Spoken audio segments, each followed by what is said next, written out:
This video is brought to you by Miniature Market. Thousands of board games, discounted prices, miniaturemarket.com.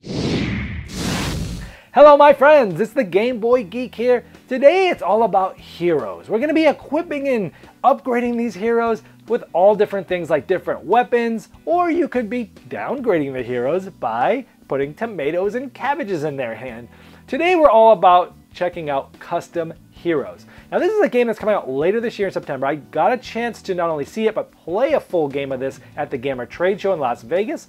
And so I thought I would give you sort of a sneak peek. I'm calling these Preludes, keeping with the musical theme of the different series in my channel as I'm a musician. Prelude is, an interlude to a song, and it's also a prelude of something bigger to come, which would be the final review of this. So we're going to do a sneak peek mini review prelude here of custom heroes from AEG. Here we go.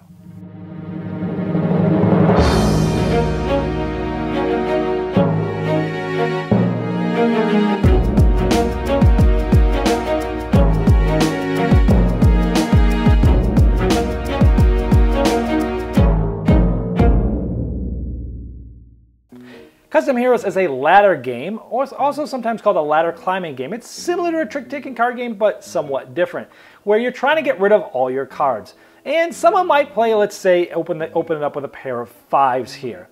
Now the next player has to play either a pair of 5s or higher. If they play another pair of 5s, then it actually will skip the next person, and it keeps going over and over. If you can play something bigger than a pair of 5s, well, you keep going until no one can play anymore, and whoever's the last player to play sort of wins that hand, and they'll put those cards off to the side, and they will then lead the next one. They're trying to run out of cards. But let's say someone has a 5 and a 1, and they wanted to match that double 5. Well, you can actually add upgrades to cards like this. That gives it a +4, and so now that player also played 2 5s, so it skipped the next player, and it's continuing to go on until nobody can meet or beat that. There's also trumps, which you can add to any card, and that automatically beats any play.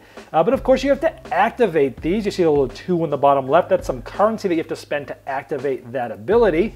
There's also different ways to upgrade cards. You can, not all of them have abilities or positives. Some of them, like this guy's throwing a cabbage, it actually makes it minus. So it's 5 minus 1. So this is a 4, and that can be useful if I had another 4 and I was trying to get a pair of 4s, for example. So it's not just going up, sometimes it's also going down.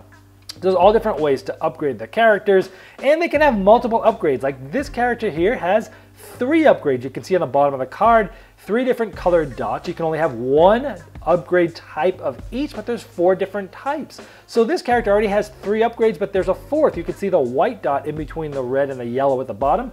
And that means there is I think it's the blue dot, the blue type of upgrade that can still be added. So each character can have up to 4 different upgrades. You can use them for the special abilities as well. And there's many different types of upgrades you can get. Here's just a picture of what those upgrades look by themselves. But obviously they look a lot cooler, but I want to show you the different types. There's types that make you bet to see if you're going to win, but all sorts of upgrades of special abilities and weapons. And you're trying to be the first one out each time. The person who goes out first gets the most points, and they get the least amount of new upgrades for next round. And the catch is you've got to have 10 points and then be the first person to go out in order to win. So it's a good catch-up mechanic as well. All right, there is Custom Heroes. Now this game, I liked it because number one, it's based off of a simple, basic ladder game or ladder climbing game. Now those types of games, they're pretty basic at just the basic components of those. But so they took this simple one and they dressed it up quite a bit. And I really like that because it's very easy to teach. You can just teach someone how a basic ladder game works, or you're basically throwing cards down. You're trying to get rid of all your cards really quickly, and you're just trying to win that way. And so it's really easy to teach, but then you start showing the custom stuff, and it's really cool. I like the customizing is really what set this game apart. If it was just the throwing the cards in, it would be okay. But man, customizing these cards. Now this is using that card crafting system that was launched with Mystic Vale from AEG, which I liked, and I thought it was a cool idea, but I also knew that wow, it's gonna be cool. People are gonna make all different types of games with this system.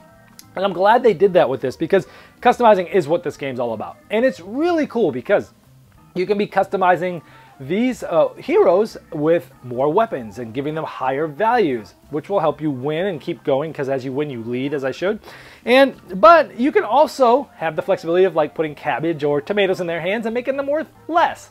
And that's cool too, because a lot of times you don't need to have the highest thing. Sometimes you need to manipulate the numbers so that you have, like someone throws 2 5s and you have a 7 and a 5. Well, maybe you can make that 7 down to a 5 or 6 if it's 2 6s, and try to get them to be, have that synergy to be able to get through that round and get rid of more cards.